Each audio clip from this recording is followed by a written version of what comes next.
gouging. I think that might be the goal here as we do start the round. I believe Connor is going to start us off here. Does open up with the Squawkabilly EX. Again, great Pokemon to set up. As long as it's in the field, you don't have to play it. As long as it's in the field and it's your first turn, you get to Squawk and Seize. But even better than that, we are opening up with the Battle VIP Pass, the most powerful card in the game on the first turn of the game. As we do see he's eyeing out maybe the Moltres. Oh no, it's going to be possibly the Roaring Moon and the Greninja. What do you think the ideal start here for Connor? Really, so both of these players, again, want to go second. So to me, it seems like Tyler won the flip, opted to go second. Starting with the Squawkabilly is going to be pretty good here, but it also depends on what Connor has in hand. If you want to get rid of those resources, or if you just try to dig potentially to get as much of a setup as you can before Tyler can start getting those bits going, get the attacks going. Having that Radiant Greninja as soon as this turn 1 allows you to get those Dark Energy in the discard, so you can utilize your Dark Patches, and then potentially your Galarian Moltres V and your Professor Sada's Vitality for next turn. Definitely. Unfortunately, Roaring Moon is a deck that likes to go wide. You have a lot of support Pokemon you want to pull up. Is there any world, though, that Connor would like to maybe try and mitigate the damage from Burning Rondo, maybe try and make the Squawk survive a turn? Yeah, that's really going to be interesting to see, and we do see the Ultra Ball discarding Mew EX, which is a good play in the deck, especially kind of this turn where you can restart, draw some more cards, Squawk and Seize, draw some more cards. But again, it is a liability on your bench with that Burning Rondo. Does 20 plus 20 for every bench Pokemon. So once you get a full bench, that's 220 damage. That knocks out pretty much everything except a Roaring Moon. Definitely, as we do see an escape rope being played here. Connor technically playing the first switch of the game. Wouldn't be surprised to see, yes, the Radiant Greninja go up on the board. I'll go up to the active. It's good to have that single prize Pokemon in play as Professor's Research is now played, refreshing the hand, drawing. Oh no, it's the Squawk and Seize. This is turn 1. That's right, that's right. That's almost the same effect, drawing one less card there. Does have a couple of energies, the Pokestop. It's going to be the concealed cards here, drawing 2. That means there's energy in the discard pile. Dark Patch, Galarian Moltres, Dire Flame Wings should be able to work here. A lot of options, but what do we play? As, again, look, eyeing up the energy in the discard pile could be the Dark Patch now. It should go onto the Roaring Moon. Again, does require 3 energies to attack there. Yeah, this hand's interesting because it does look like Connor's trying to play around that Burning Rondo, just as mitigate as much damage as possible. You see Battle VIP Pass in hand, but he might not play it. And yeah, it's crazy to think about. You have one of the best cards going on your first turn, just not even playing it. You're like, I don't need more Pokemon right now. The restraint here you have from Connor sometimes. You see it, the minute I see that little ID tag, it's so tempting to just slap it down and just get even more Pokemon. But again, the restraint, the discipline to say, you know what, there's something I need to play around. And let's do that as we do move on now to Tyler Matthews. Tyler Matthews using that Ultra Ball, discarding the Bibarel and a Switch card. Opting to Squawk and Seize themselves. Again, a very powerful card for these really turbo decks, right? These are both decks that can hit on turn 1. Hit those big numbers for sure, but it does need a little bit of support from a Squawk and Seize. As just going through the deck now, definitely doing a little bit of a deck check. And yep, drops the Squawk. What else do we have? They have an Iron Valiant in hand at the very least. Yeah, you see that Spiritomb in hand. That could be good at shutting down that Dire Flame Wings from Galarian Moltres V. But you do lose your Fleet-Footed from Entei Vs, and for the foreseeable future, if that Spiritomb hits the board, it's going to stay there pretty much all game. That is true, as we do see the escape rope now being played. Big card here for Tyler. Connor now is forced to promote a 2-prize Pokemon and opts for the Roaring Moon. Since Roaring Moon does have 230 HP, a little bit harder for Tyler to really hit, as does go for the Tachyon bits again. Once the Iron Valiant hits the active, he gets to put 2 damage counters anywhere they want, and it's going to be the Squawking Seas opting to discard the Spiritomb because they really want to draw some cards with the Fleet-Footed. Something of note, I don't think there's any fire energies yet in the discard pile.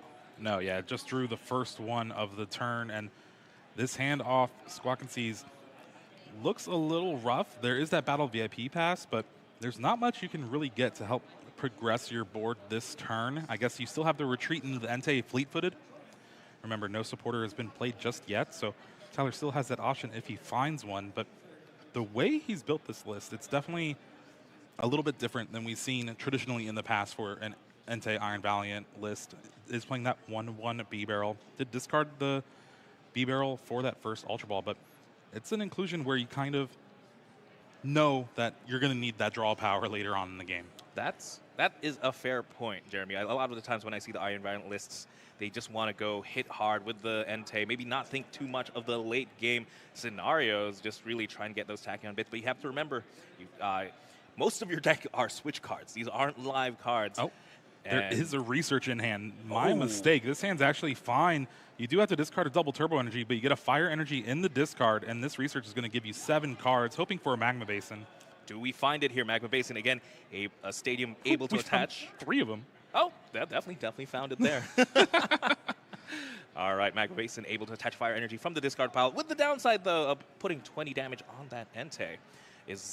How much damage are we doing at the moment?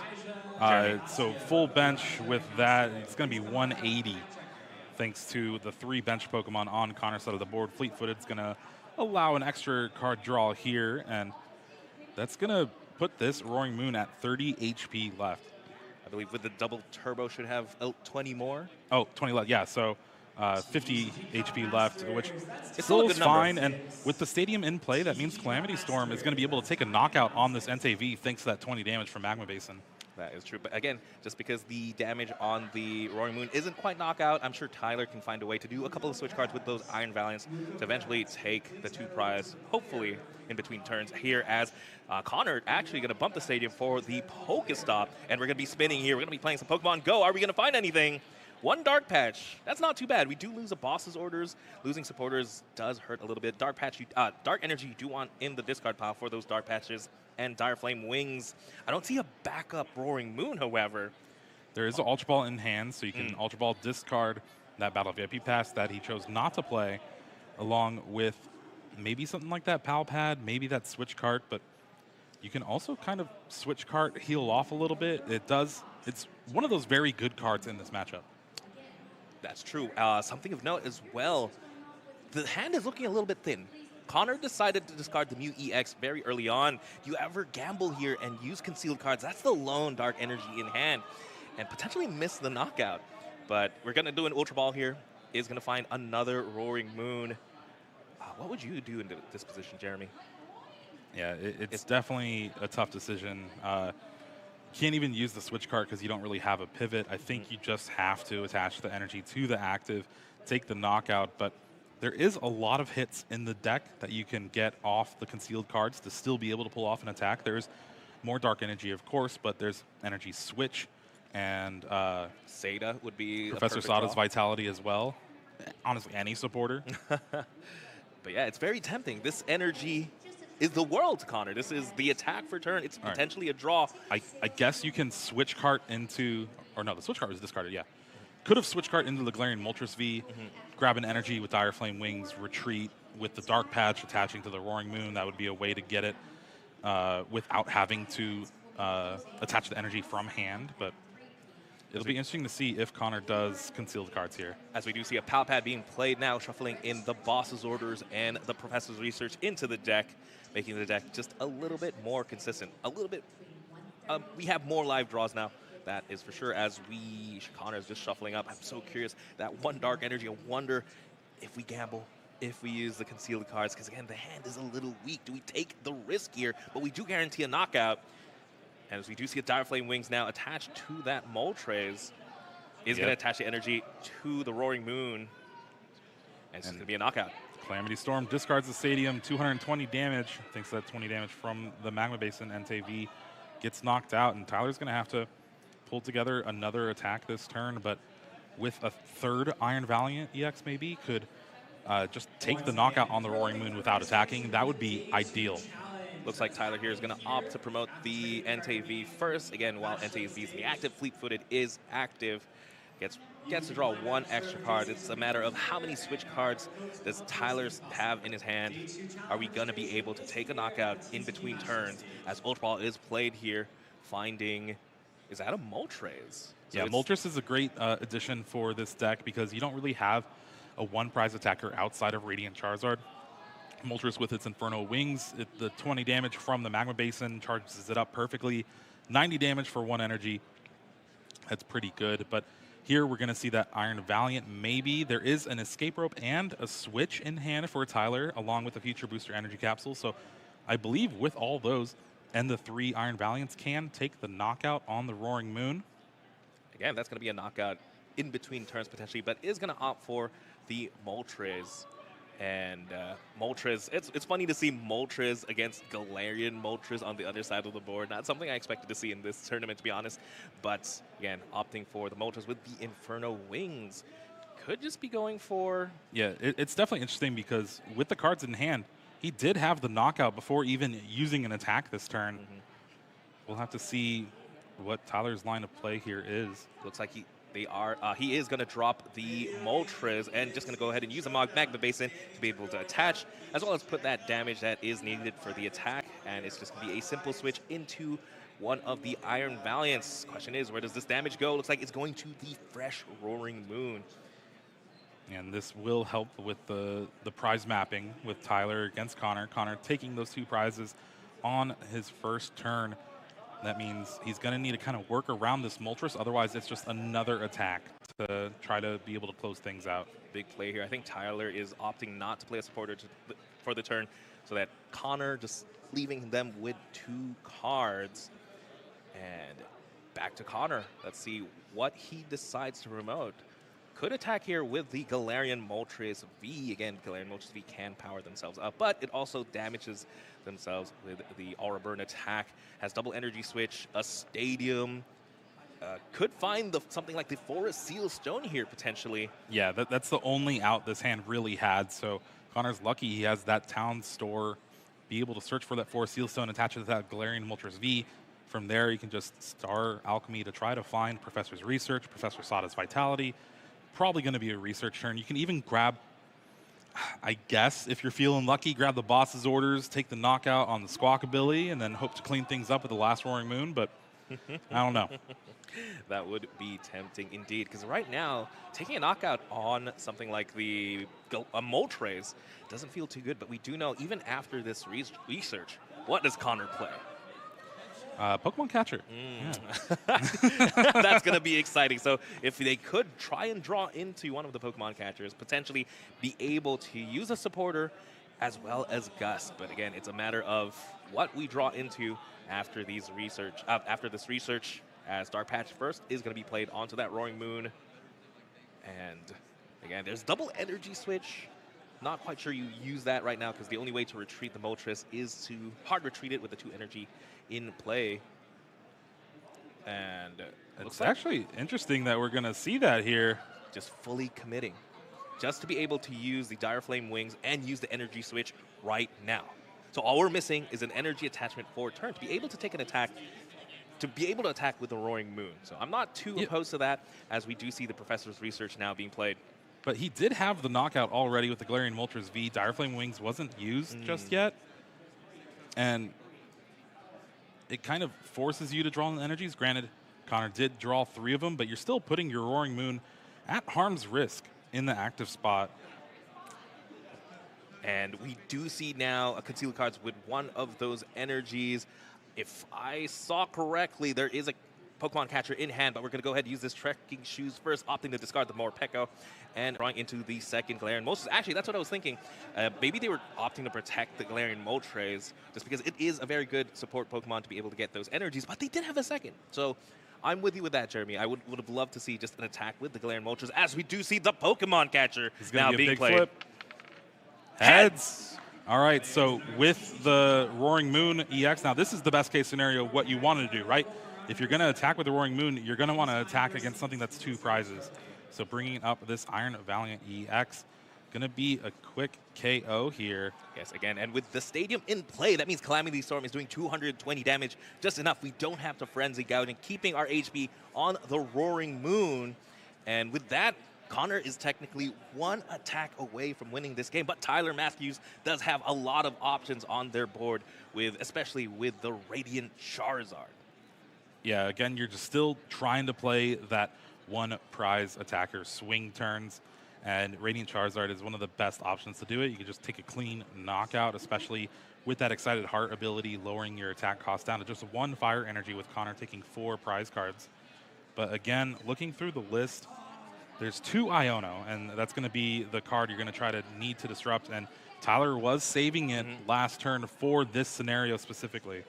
And again, I have to reiterate, Connor did discard the Mew EX. That is your safety net against those Ionos. But by playing around the Entei earlier in the round, we don't have access to the Mew, unfortunately.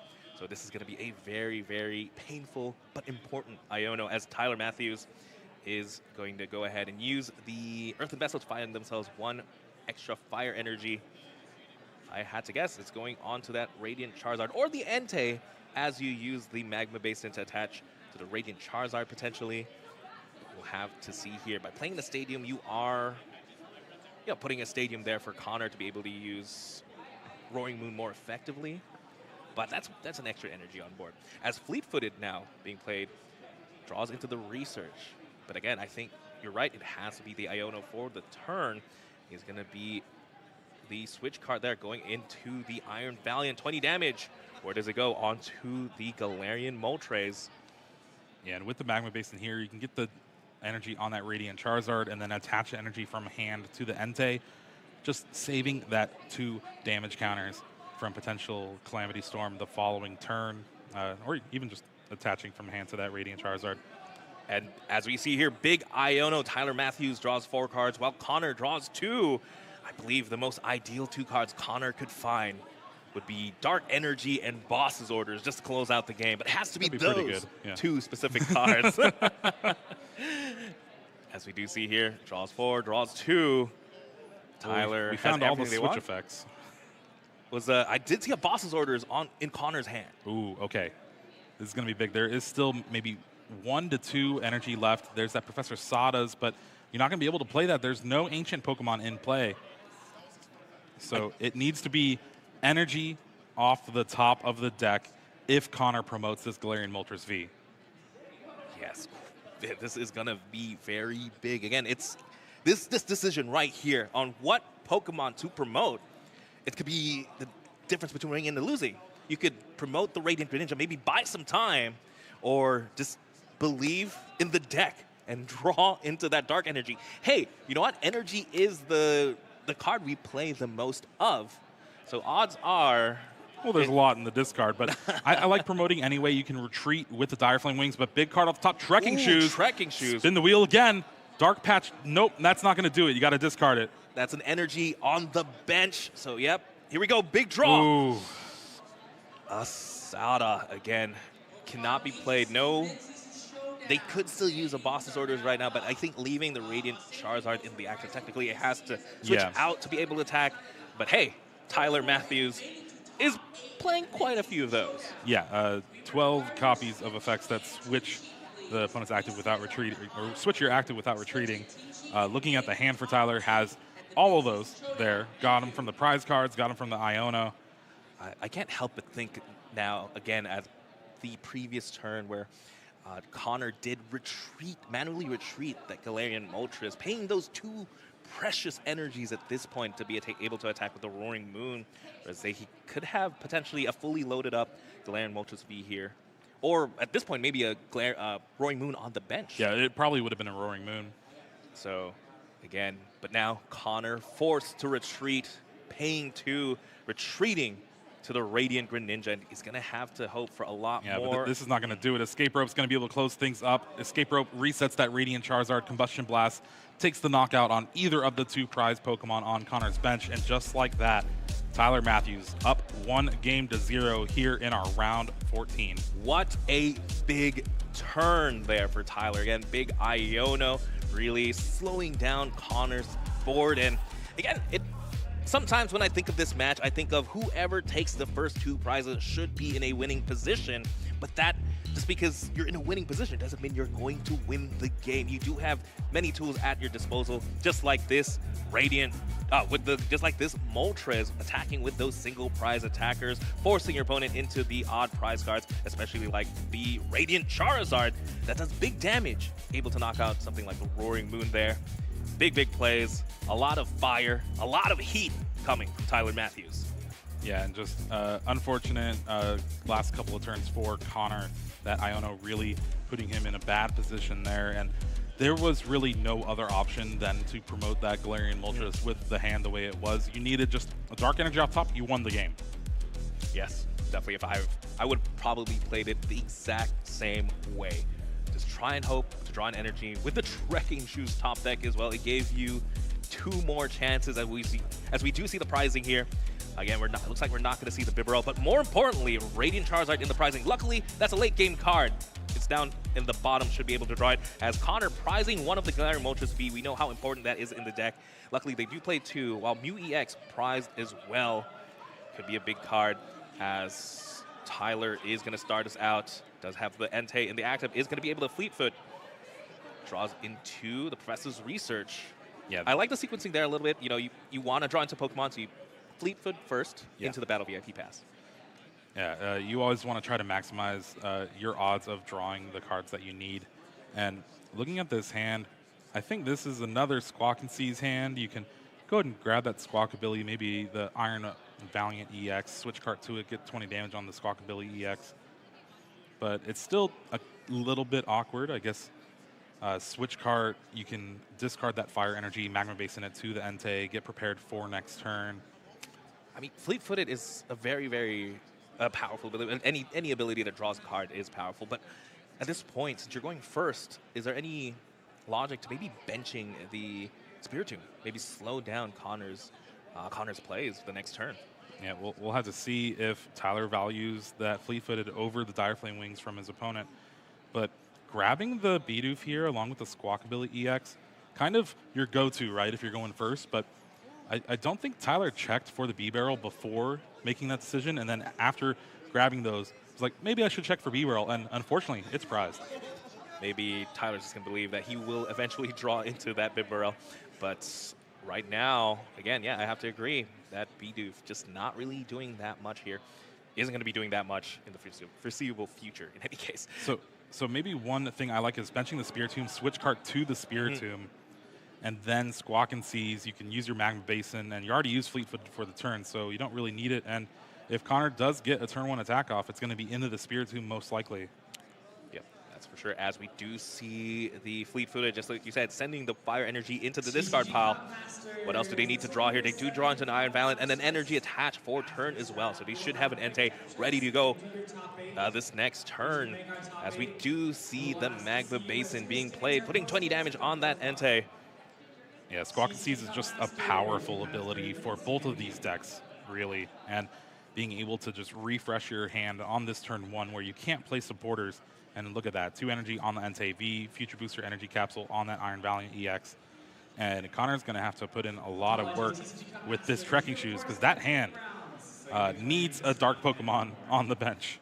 Oh, Radiant Greninja off the top is pretty good. We'll take a water Pokemon, as Radiant Greninja is going onto the bench again. One of the most powerful Pokemon in the game, being able to discard a card. Draw 2, does get the double Roaring Moon. Okay. Double Roaring Moon's pretty good here, but you're going to have to discard at least one of these Dark Patch in your hand. And having the Pokemon Catcher is not too bad. We could play the Pokemon Catcher right now. Is again, Spiritomb is not the most ideal target. Hopeful thinking, since we're going to lose it anyway. More of a lose it or use it type of scenario, as we do see the Pokemon Catcher being played. Here we go. Tails, unfortunately. So Spiritomb does stay in the active, as, again, we do have 2 Roaring Moon Professor's Research. We get at least one of the Dark Patches out, and we're going to have to see what we get on the other side of this Professor's Research. We also have the Squawk and Seize to work with as well. Is there ever a world you Squawk and Seize instead of Research, Jeremy? That's rough, but I think you research first and then try to Squawk and Seize after. But both are kind of just, you're going to be using both of them. Might as well try to figure it out. And this hand would be pretty good to play down your cards, Squawk and Seize, but with that Spiritomb in play, it's going to shut off that Galarian Moltres V in Connor's hand, and it's going to make this turn 1 attack even harder. Big Pokestop here does get the Ultra Ball and the Energy Switch, but again, because Galarian Moltres isn't active, or cannot be used, the Dire Flame Wings ability cannot be used, Energy Switch doesn't feel as good now, as without another Dark Patch, there is not going to be an attack this turn. And that is that power of that Fettered in Misfortune ability, just shutting down the one card in Connor's deck. Actually, I do see an Ultra Ball in hand. They could go for something like a more Pekka and energy switch into it, attack. That is true, yeah. Could get an attack that way. But with an attachment on that Roaring Moon EX on the bench, we might just see a Squawk and Seize after this Ultra Ball. But Morpeko is definitely an out to getting a knockout. But again, you're getting a one prize knockout, but you are also promoting a one prizer for Tyler to knock out. If anything, I think that's the ideal attacker. That's the ideal scenario. But Morpeko does only have 70 HP. Connor could be looking into playing around a couple of Iron Valiant pings and the Mendichambi, the Yoga Loop. Definitely don't want to give your opponent an extra turn there, as we do see an Ultra Ball being played. Morpeko is actually right in front there. Definitely was an option. Still could be. It's still an option just because with the switch cart in hand, you can switch cart to the Morpeko, Squawk and Seize. If you find a Dark Patch, you can go ahead and Dark Patch and then attack with the Roaring Moon. But again, I don't know if you want to attack with the Roaring Moon into the Spiritomb, because it's most likely going to get knocked out by a couple Tachyon bits and that Burning Rondo. Especially if our board is looking bigger and bigger, as if you put down a fourth Pokemon in play, that's just more damage on the Burning Rondo. Looks like it is going to be the Morpeko. And again, would have loved to see the energy attachment come to that Morpeko. Has an amazing attack with the Energizer Wheel. Does 70 damage, and it moves the energy from itself to one of your bench Pokemon, essentially conserving the energy. Almost feels like the most ideal attacker for Roaring Moon here, as, again, we do have the switch card. It has free retreat as well, as long as it has no energy attached, thanks to In a Hungry Hurry. Great ability name. Pokemon just top notch with those ability and attack names. All right, Morpeko does hit the bench. We're going to see Escape Rope here. All right, I did not see that in hand. So this is going to allow Tyler to promote that Bidoof, which is another one of prize Pokemon. And with the B-Barrel in the prizes, I think he's fine letting this go. That's definitely not too bad. And I think just very heads-up play to have two basic non-rule box Pokemon to ensure that you're not giving up two prizes this turn, as Squawk and Seize now does find a Battle VIP pass. Again, just want to remind everyone, this is still Connor's first turn of the game. So a Battle VIP pass is still live. Can find themselves any Pokemon they want, but do they have a Dark Patch? The bigger news is Connor did find a Dark Patch off the Squawk and Seize. But do you attack here? Does go for the Earthen Vessel to get a couple more energies into hand. Again, I think the Spiritomb is just putting in the work. Just Connor's having to hop through so many of these loops. Whereas these yoga loops? Yes, where he could have just gone Dire Flame Wings, Energy Switch, or very early on. As, there we go, we do see the Dark Patch being played attached to that Roaring Moon. And we are going to see the retreat here. That's surprising. Calamity Storm's going to be able to take the knockout. Connor's going to leave the stadium in play, but that's going to help Tyler out because there's a lot of items in Tyler's deck that he can find off this Pokestop. That is true, especially a couple of switch cards would definitely help out. Right now, there's only one Iron Valiant in play. That means there's only 20 extra damage. I believe Tyler would have to at least bench 2. Yeah, well, that was a perfect draw there. And that Ultra Ball, be able to get rid of the Escape Rope and Professor's Research in hand, find another Iron Valiant, and then guess what card's left in hand? Professor's Research. It's one of those high five moments here for Tyler. I wonder if Connor's going to go for that high five. Never. Yeah, the table's pretty big. Yeah. But yeah, big Professor's Research. Love to see it. The perfect discard. Absolutely nothing. Draw 7 cards. And we're going to have to see what Tyler draws here. He's going to need at least 2 switching options that don't force the Roaring Moon into the bench. So that's Switch Cart and Switch. And I do see his 1 switch card. For Seal Stone. There's a switch as well. I think he's going to be able to cobble this together. Switch card also heals the 20 damage off of the Entei, which is very important against the Calamity Storm. Kind of force Connor into a frenzied gouging scenario. And I think there's an Ultra Ball to find the other Iron Valiant here. Could or be even a just a bench second. Pokemon in general. Yes, could be a second Entei potentially, or wouldn't it be opposed to even just bench the Moltres? We've seen how That is true, yeah. how helpful that was in the past, as we're just going to see a retreat here onto the second Iron Valiant, and that's going to be 40 damage onto that Roaring Moon. And it's going to be the Ultra Ball discarding the Technical Machine Devolution, and the Moltres going to find themselves either another Iron Valiant or the Entei. Could also find maybe the Radiant Charizards. Oh, no, it's in the prizes. Yeah, I think Entei V is going to be the option here. Try to set up that for the next turn, essentially. I think Tyler might be looking for that Bibarel. No, but luckily the Bidoof was knocked out for a sec. But yeah, it looks like it is going to be... Didn't quite see. He put something on top. Yeah, Entei V, and then I think he's already kind of skipping ahead to this Forest Seal Stone for potentially a Professor's Research. Granted, Research was already played this turn, so it's just going to be for next turn.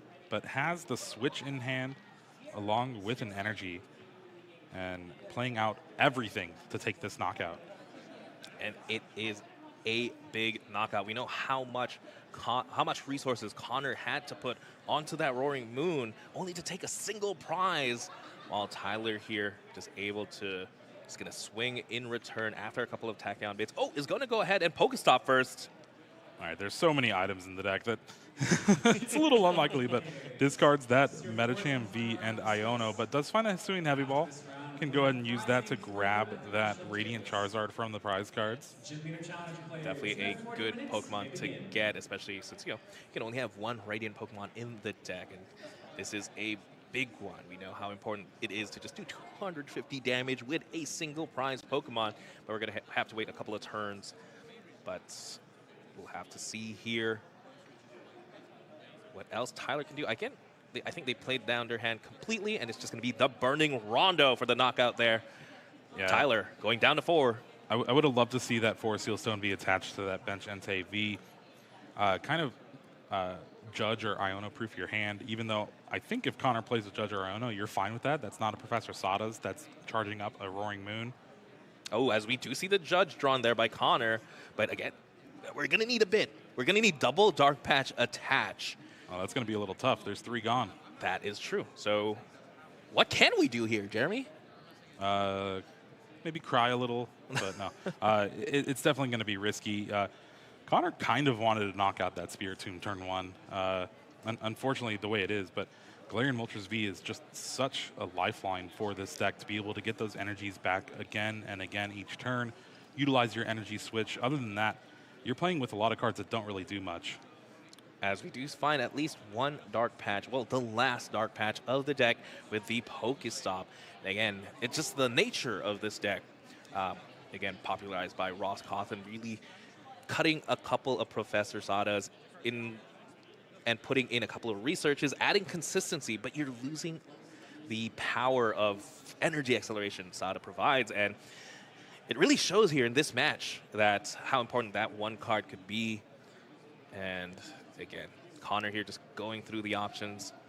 Still has an attachment for... Oh, no, it's going to be the Stadium bump, potentially. No, it's going to be an attachment onto the Morpeko. Yeah, it might be Dark Patch, energy switch to the Morpeko, get some damage down on either of these Pokemon, maybe even for a Seal Stone for the boss's orders on the Spirit Tomb. But here, yeah, just conserving the resources, dealing 70 damage with Energizer Wheel. But this is going to open up a pretty big turn for Tyler if he has it. He has 4 Seal Stones, so he could potentially have anything they want from the deck, but needs a couple more pieces as Pokestop provides at least one of those pieces with the switch. So to be ordered, to be able to hit Roaring Moon for knockout here, I don't think, is it possible? I don't think he has it. Needed 2 switching outs off that Pokestop to be able to really pull it off. Can switch to the Iron Valiant, get 20 on it, and then retreat to the other Iron Valiant, get 20 on it. Then you would need another switch out, and then for a Seal Stone for that boss's orders. Not going to be in the cards for Tyler here, but still in a very good position.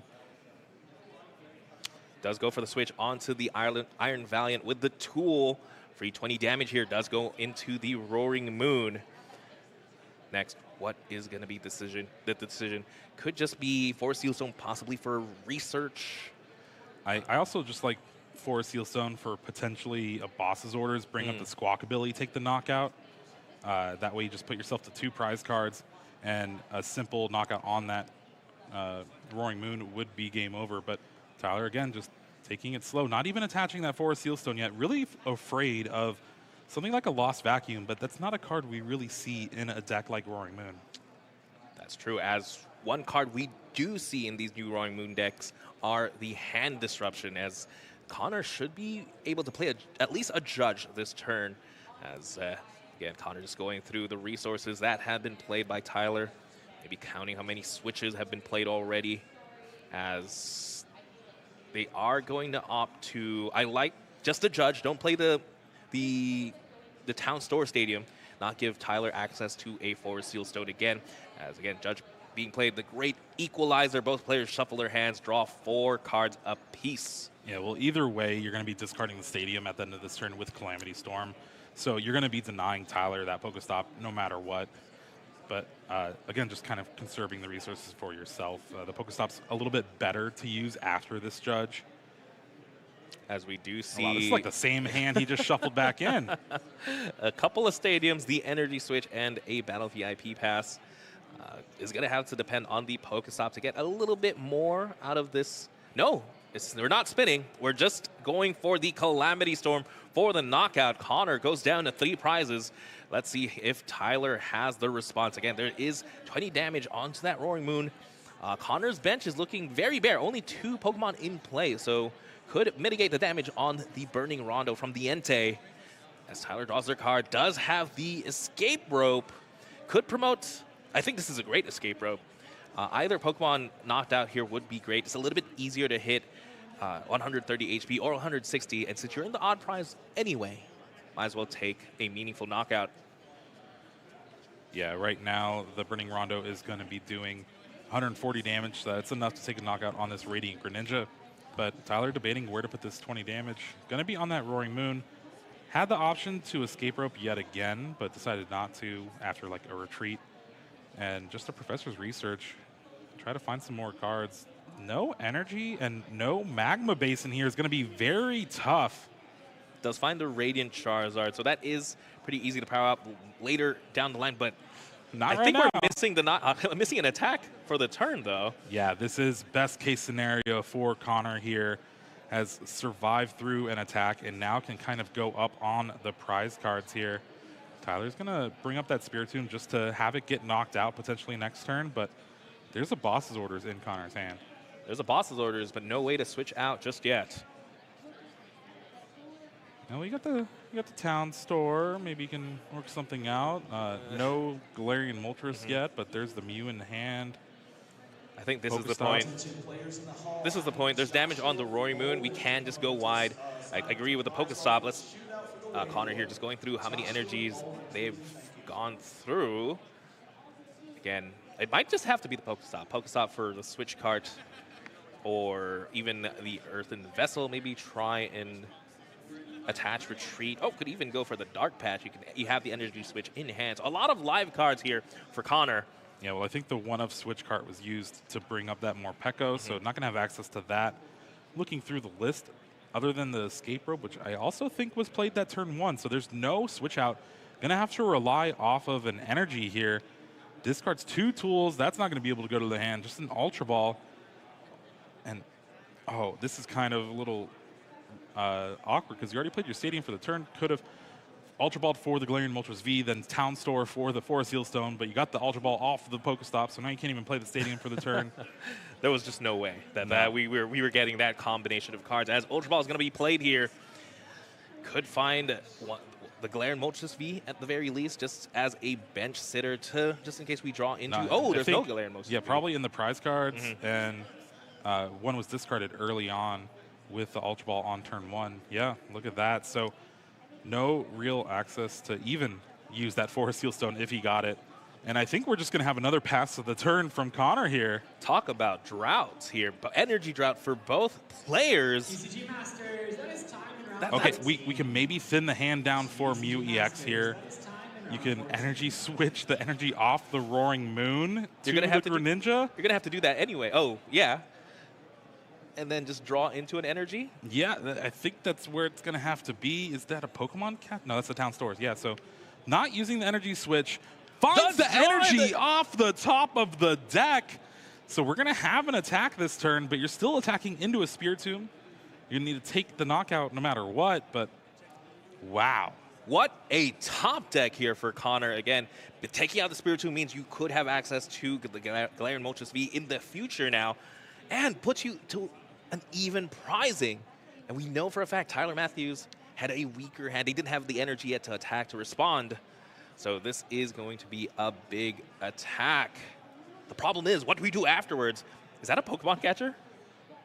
No, it's a boss's orders. So bringing up that Radiant Charizard, one of the ways for Tyler to take an easy knockout, discards the Pokestop, and now with just 8 bench Pokemon in play, going to be doing 180 damage. Jeremy, we're going to see a card that hasn't been played in a minute here as Serena is the play, able to discard 3 cards and draw up to 5. Again, Serena is one of those cards where you have the option to either discard your hand, discard up to 3 cards, draw up to 5, or it's essentially a boss's orders for V cards. In this scenario, we do want to draw those cards as Tyler does find themselves at least the double turbo energy. Yeah, I think with the double turbo, the math isn't going to work out quite how you'd like it. You're going to be doing 180, and that's going to leave this Roaring Moon with 10 left. You do have the 4 Seal Stone, though. So you can 4 Seal Stone for a Fire Energy or the Magma Basin. Never really what you want to do, but if you take the knockout on this Roaring Moon, I don't know if Connor can get another attacker set up. It's going to be tough. Actually, without any access to Dire Flame Wings or Dark Patch, even with a Sada, it doesn't get there. As we do see the 4 Seal Stone being played, half a Starbirth here is going to be able to find 1 card. Again, I believe Connor should be at 2 prizes here. Yes. So they are essentially 1 knockout away from winning this game. But yeah, you have to 4 Seal Stone for that Fire Energy, but this is going to allow NTV to take the knockout exactly how you were trying to line it up. And with that, you still have 230 HP. That's going to be very hard for, even if Connor gets a Roaring Moon set up, to be able to take the knockout outside of Frenzied Gouging. As we do see here, Burning Rondo for the knockout, 200 damage thanks to the amount of bench Pokemon. And Connor promotes the Mew, free retreat, does draw the card, finds the boss's orders. Not much else. Yeah, not going to really be able to do too much. You can Earthen Vessel for maybe the 1 energy left in your deck. And then the boss's orders up an Iron Valiant EX to hopefully strand it in the active spot. Not even an energy left in the deck. This is not going to be good for Connor here. And it looks like Tyler is going to be able to eventually lock things down this game too. Can we even attack at this point? There's no more Dark Patches. You have 1 Sada in the deck, no more energy. You don't play Rod. Yeah, no, it's not looking like we're going to get another attack from Connor this game. Even if you had 1 energy, could at least attack possibly with a Squawk ability, as well as motivate your Roaring Moon to attack. But well, now Connor just has to hope that the deck that has 14 retreat options, Tyler does not draw into it next turn. Restart here is going to do a little bit. You can find that Pokemon Catcher, Battle VIP Pass. Not going to do it. We see that double turbo energy in hand. That's going to be enough. Or switch with that boss's orders. And just like that, Tyler Matthews winning our round 14, going to 11-1-2, almost guaranteeing this top 8. Like we've been